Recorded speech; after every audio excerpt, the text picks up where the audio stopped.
This is a sheep, and today's checkmate is called the Paddock Checkmate. And what we do in the Paddock Checkmate is we treat the king as a sheep. The Paddock Checkmate can be used even when you have only one pawn left. A lot of players, particularly primary school players, can't win from this position. There's something in chess called the 50 move rule, and in essence, if your opponent's only got their king left, you've got 50 moves to checkmate. And if you can't do it, it's a draw. White should always win this position if they know how to win. And the way they win is the Paddock Checkmate. They treat the king as a sheep, and they put that sheep in a paddock. Let me explain further. The first thing you need to do, of course, is to get yourself a queen. And in this position, it would now be check. King moves down here, and queen comes here, and we now have a paddock. There's one fence of the paddock. There's two fences of the paddock. I say they're fences because the king cannot move onto the squares with a green line through them. You're not allowed to move into check in chess. And you'll see that it's a paddock, and this area here, I'm moving my cursor to show you where the paddock is. This is his paddock, and this is the fence line. So he's a sheep, and he's in a paddock. Now, if the king was to move somewhere like this, then you can make that paddock smaller. If you now move your queen down here, you'll see that once again we have a paddock, and this paddock is now smaller. So rule number one when you're doing the Paddock Checkmate is put the king in a paddock, and every chance you get, make that paddock smaller. So we put the king in a paddock, and every chance we get, we make the paddock smaller. So here's our king. Previous to this, we had this paddock, and now we were able to make the paddock smaller, so we did. So the king's in a smaller paddock. Now, let's say the king moves here. Can we make his paddock smaller in this position? Not really. We can check the king, but we don't want to check the king. We're hurting the king by making his paddock smaller and smaller. If we check the king, he gets out of the paddock, and we don't want to do that here. We want to keep him inside his paddock. So, if we can't make the paddock smaller, if we try and make the paddock smaller here, we lose our queen. We don't want that. So, instead of, in any case where we can't make the paddock smaller, we have a different rule that we follow. We just move our king towards his king. So we move our king towards his king. So we put the king in the paddock, we're making the paddock smaller, and when we can't make the paddock smaller, we move our king towards his king, which we've just done in this position. We've moved our king towards his king. And when you're the lone defender, you want to avoid getting to the edge of the board. The whole reason for the paddock technique is to herd the king to the edge of the board. So our objective is to get the king to the edge of the board. Now he's moved back, black has moved back towards the center. He's trying to stay away from the edge of the board because that's the best way to defend. And in this position, this is an important position here. This king here guards this square. So it is quite safe for the queen to move here and give check.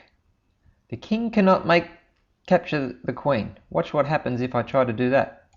Hear that noise? That means it's an illegal move. Kings cannot meet on a chessboard because you would be moving into check.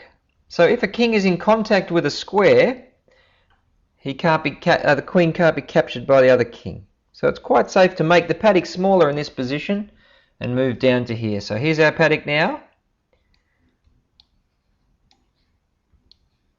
It's been reduced, and our opposing king has to move away. Now in this position, can we make the paddock smaller? If we try to make it smaller, we lose our queen. So we don't want to do that. And so we follow the other rule, which is when we cannot make the paddock smaller, we move our king towards his king.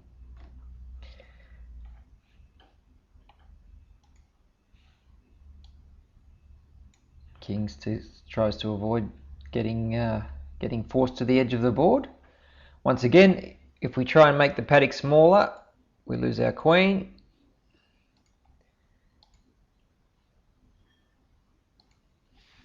So we don't want to do that.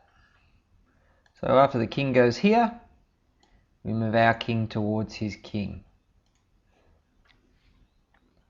Now, this square here cannot be moved to by the black king because it's in check from the white king. The queen is covering all these squares, and she's also covering this square. So now the king ends up on the edge of the board. If the king moves to the edge of the board, we trap him there so that he can never escape. So in this position here, we trap the king on the edge of the board. The queen moves up into the G file, and here's a fence that the king cannot cross, and so therefore this king is restricted to simply these squares here. These are the only squares the king can legally move on now. So once we trap the king on the edge of the edge of the board, the idea of using a paddock is finished. We've used the paddock to get him to the edge of the board. That's what we want to do. Once we trap the king on the edge of the board, we don't move the queen again until we give checkmate. If we keep using the idea of a paddock and we make the paddock smaller, what we end up in is stalemate. In this position, it's black's turn to move, but he can't move. Any square he would move to are all attacked, and therefore he has no legal move, but he's not in check, so that would be a draw. That's why I say that once you've trapped the king on the edge of the board, the queen doesn't move again until she gives the checkmate move. Now let's say the king moves here. We use the old rule that we used before. We move our king towards his king. And in this position here, we can checkmate. Can you see how to checkmate? Queen comes down here, and that's a checkmate. Alright, so here's another position. Let's go through the steps of the process. First of all, we have to get ourselves a queen. The black king knows to stay near the center of the board where he's got 8 choices instead of 5, which he would have on the edge of the board. We get ourselves a queen, and the king's hanging around the center. First thing we do, we put him in a paddock. The queen comes here, and it's a big paddock. But basically there's one fence of the paddock. Here's the other fence of the paddock. Okay. Now if the king moves here, oh, can't move into check of course, but if he moves here, we can make the paddock smaller, so we do so. Queen comes here, and that's a slightly smaller paddock now. If the king now moves here, we can't keep him in the paddock if we try to make it smaller. If we move the queen down here, we lose our queen. So we move our king towards his king. King tries to stay near the center. Now in this position we can make the paddock smaller. What move should we play to make the paddock smaller? Have a think what you would do. If you chose this move, well done. Check. The king is quite, this queen is quite safe here because the king is guarding it.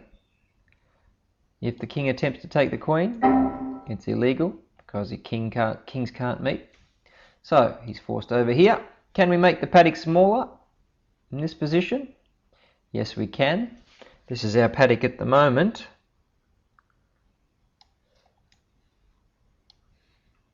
And this square here is quite safe. So the queen just comes here, check, and the king gets forced over again. Can we make the paddock smaller in this position?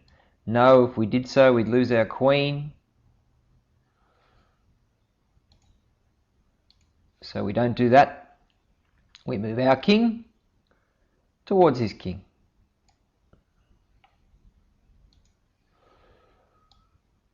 King tries to keep away from the edge of the board.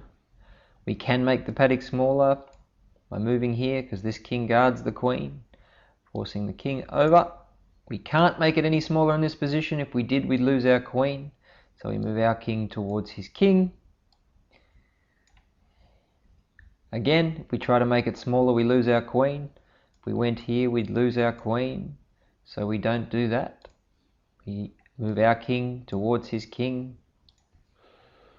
And now in this position, he's going to end up on the edge of the board. These squares here are guarded by the king. The queen's got the fence line happening here. So he's going to have to end up, and also this square here is guarded by the queen. So he's going to have to end up on the edge of the board. So there he is on the edge of the board. We know that once we get him to the edge of the board, we want to trap him there.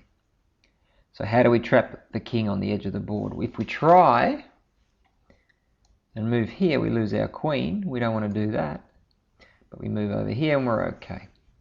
So now here's our fence that the king can't cross. And so he's stuck there. We don't check him or anything with the queen. The queen doesn't move again now until we give the checkmate move. We move our king towards his king. He comes here. And this is the key position. We can checkmate in this position. This is the position to remember because this is the key checkmate pattern. The queen comes here. And that's checkmate. King can't take the queen. Illegal move. And any square the king would move to is still attacked by the queen. So it's checkmate. And that's the Paddock checkmate. So if you can remember that any square that's guarded or contacted by the king is safe for the queen, it's quite an easy checkmate. The only thing you want to avoid is giving a stalemate in the corner. Remember that once the king is on the edge of the board, you're not worried about how small the paddock is. You only make the paddock smaller and smaller when he's in the center of the board somewhere. So one more time, make yourself a queen, put the king in a paddock,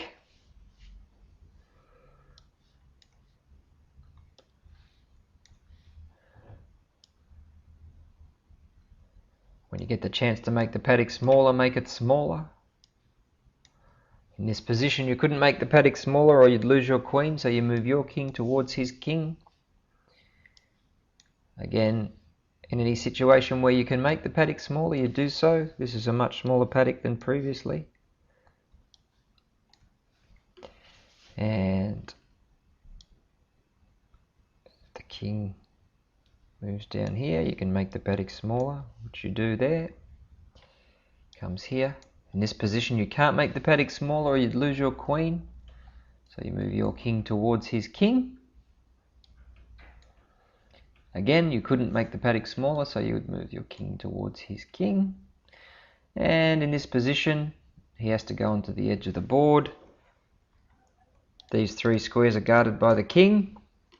And the queen guards these squares here. So he's forced down onto the edge of the board. As soon as he touches the edge of the board, you have to trap him on the edge. You can trap him on the edge by moving straight down the board here. And now the king has only two squares he's allowed to legally move on. The one he's on and the corner square. So he has to move to the corner. You move your king towards his king. And then in this position you can checkmate a number of different ways. The one that follows our pattern is to move the queen here. But there are a number of other ways you can checkmate as well. You can checkmate down here as well, which is a king type checkmate. A rook type checkmate pattern. So remember, when you've got a checkmate alone king, you can do so even if you've just got one pawn left. Create a queen, treat the king as a sheep, put him in a paddock, make that paddock smaller and smaller until he hits the edge of the board, trap him on the edge, and then move your king towards his king until you can do the checkmate. So from now on, you can always win the games where you're winning by one pawn.